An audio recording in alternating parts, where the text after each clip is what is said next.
Alright, YouTube, in my last video I actually forgot a couple of things, and I'll point them out. First, apparently Sam Hyde mentioned my name on Mike Cernovich Periscope broadcast from yesterday, which was really hyped up because it deals with some of the Clinton stuff. I appreciate that.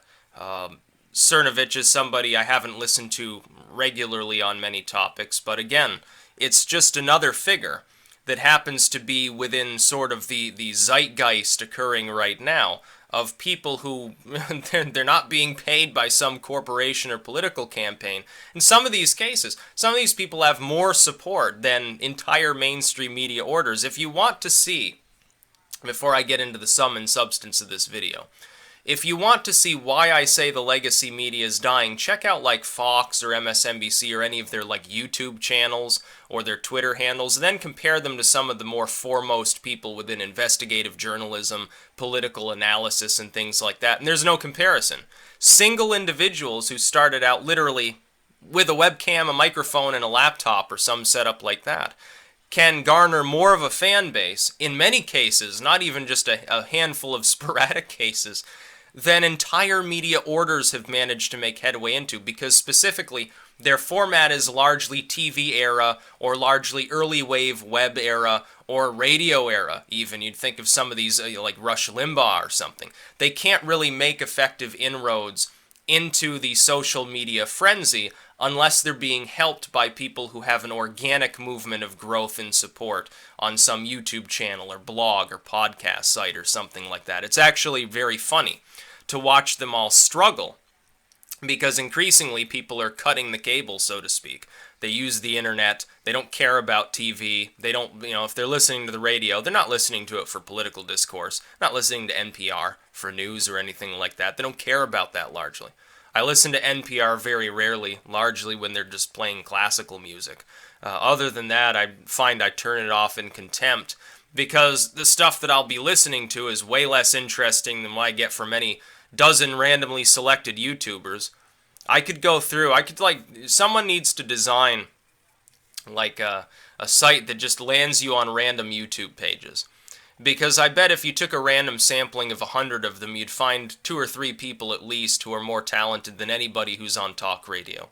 Any pundit, any talking head on the media, their jobs are worthless. They get paid millions of dollars sometimes to do what people who aren't being paid anything at all often do on YouTube, with a greater level of skill, really, in speaking. It's very, very funny to watch these glorified talking heads. You never see their legs or anything, probably because they got massive varicose veins and chunkulitis, canker style, like Hillary Clinton, old cankles herself, from sitting on their ass all day. Let's face it, it's very, very funny, really, to think about these sorts of things. But I'd like to say this: if Clinton does win, and again, for those who are demoralized and losing hope, or pretending to be demoralized and they're not Trump fans at all, I'm here to tell you there's still a damn good chance he wins. It doesn't matter what the polls, we're still weeks out from the election, with several groups now promising more and more damaging leaks.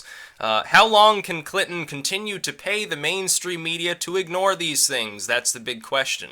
She must be spending a considerable sum on these things. She must be spending, she must be paying through the nose to keep them silent at this point. I have to assume that it doesn't matter how many donations she gets. She's going to run out of money, and she'll have to stop putting ads up just to continue paying the lamestream media to cover for her ass.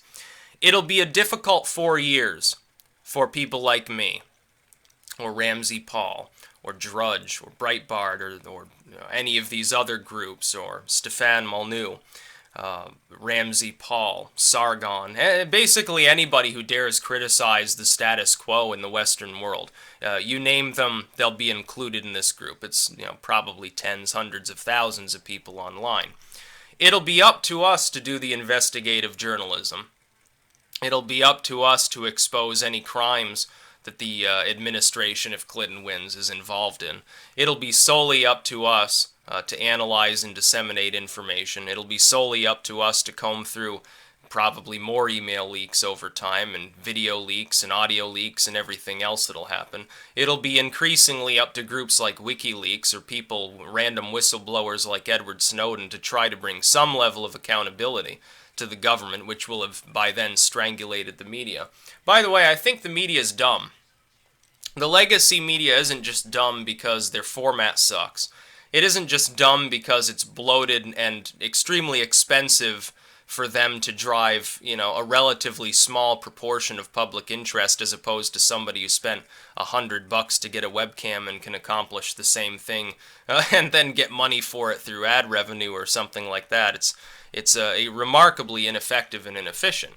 It's not just dumb because of that, it's also dumb because it forgot about what the 90s were like, and it actually thinks that Clinton won't stab them in the back and lord their own collusion with her over their heads in order to extract continued tribute if she's elected. They don't seem to have realized this. There's now some question about the Podesta leaks. Some people apparently are claiming it's possible Podesta himself leaked them and then tried to cover it up by saying, oh, I didn't have anything to do with this, oh, these leaks aren't even real, oh, blah, blah, it's illegally obtained. Sort of a floor show just to distract the Clinton campaign while he secretly stabs them in the back for some personal reason. It's possible. Maybe he got word that he was going to have a barbell accident, so he decided to tell all. Maybe he just got tired of it. Maybe he wants to be famous. He says, oh, well, I can leak this material now, and then when her campaign ends, I'll come out on TV the next day and say, ha, I did it all. It was me all along, or something like that. It would be pretty legendary. The dude would have a raging boner at that point. But if Clinton is elected, which in the off chance that happens, for 4 years, people like me will have to continue. Normally, you look at my channel before this election, there's political discourse there, certainly a lot of current events, but it's much less in comparison.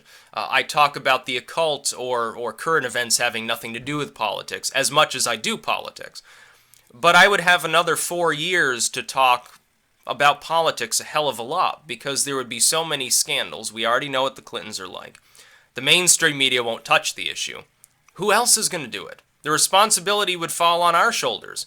By us, I mean YouTubers, bloggers, people with a popular Twitter account, underground media, blogs, things like that. We would have to be the ones to pick up the dead weight left behind by the lazy-ass media that won't even report on the scandals.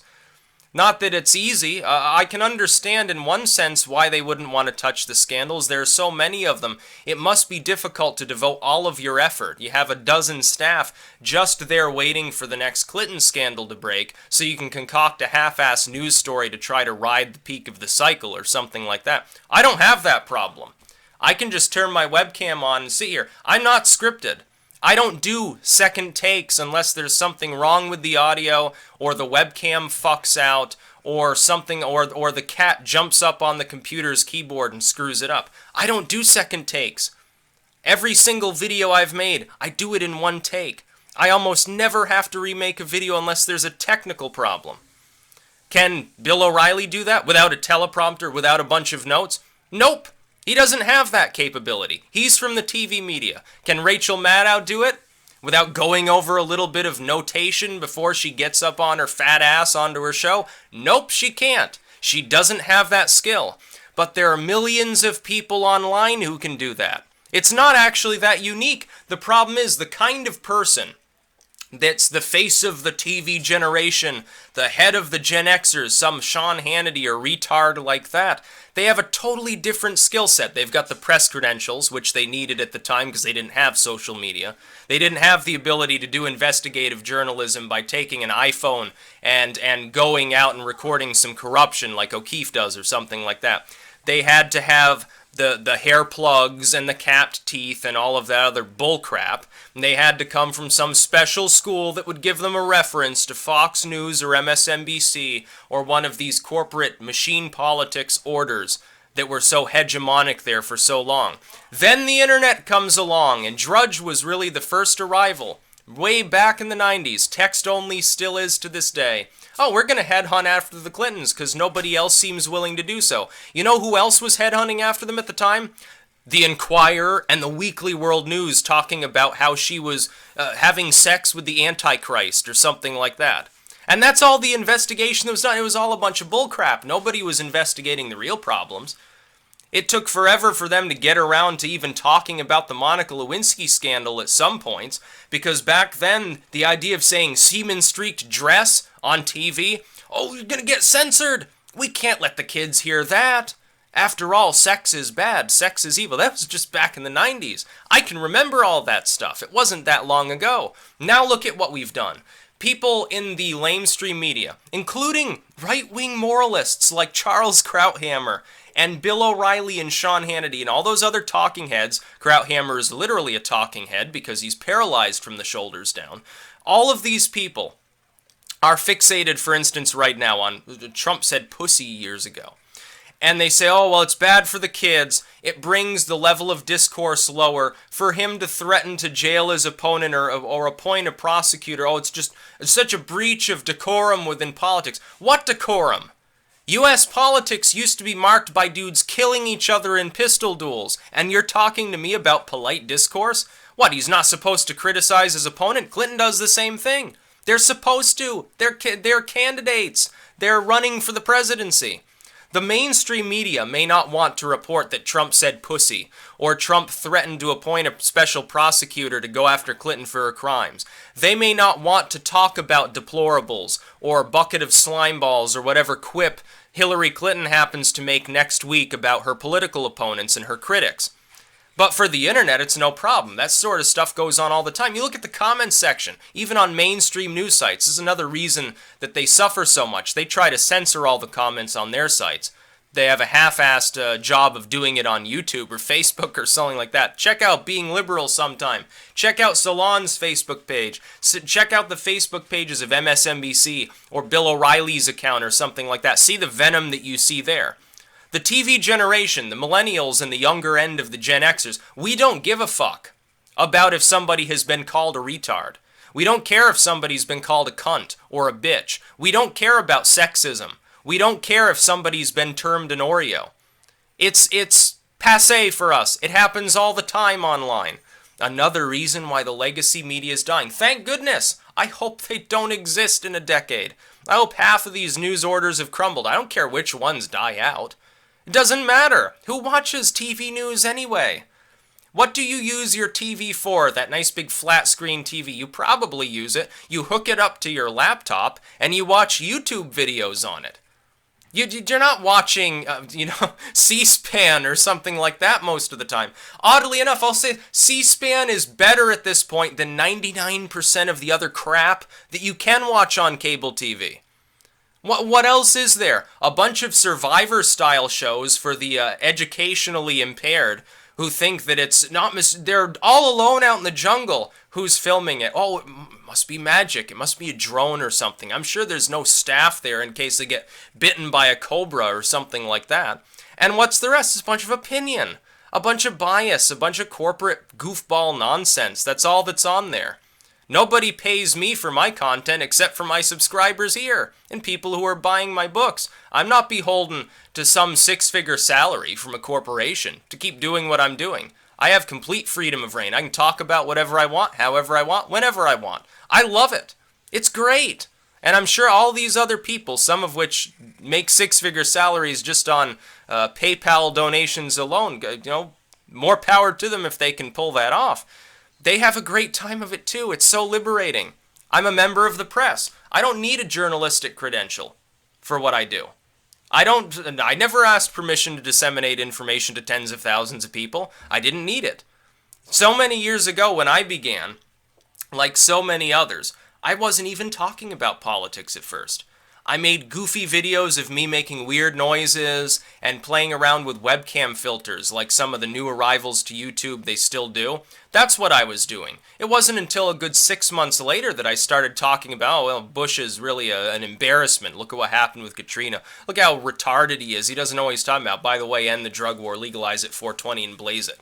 That's what I was talking about at the time. Started talking about psychedelics. I've seen a renaissance in drug legalization, in the understanding that these substances can be spiritual, are not particularly harmful in their generally used doses in many cases, stuff like mescaline or whatever. I've seen all of these changes to our society happen.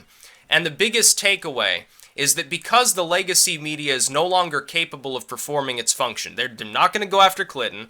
Some of them don't go after Trump. Breitbart doesn't. Drudge does. They don't question a thing that he says. Think about it this way. They're so partisan, and yet they're attacking Republicans now. Specifically those that have jumped off of the Trump train. They're partisan too. Don't let them kid you in thinking that it's part of some great crusade for morality and decency. They're still members of the legacy media in half of these cases.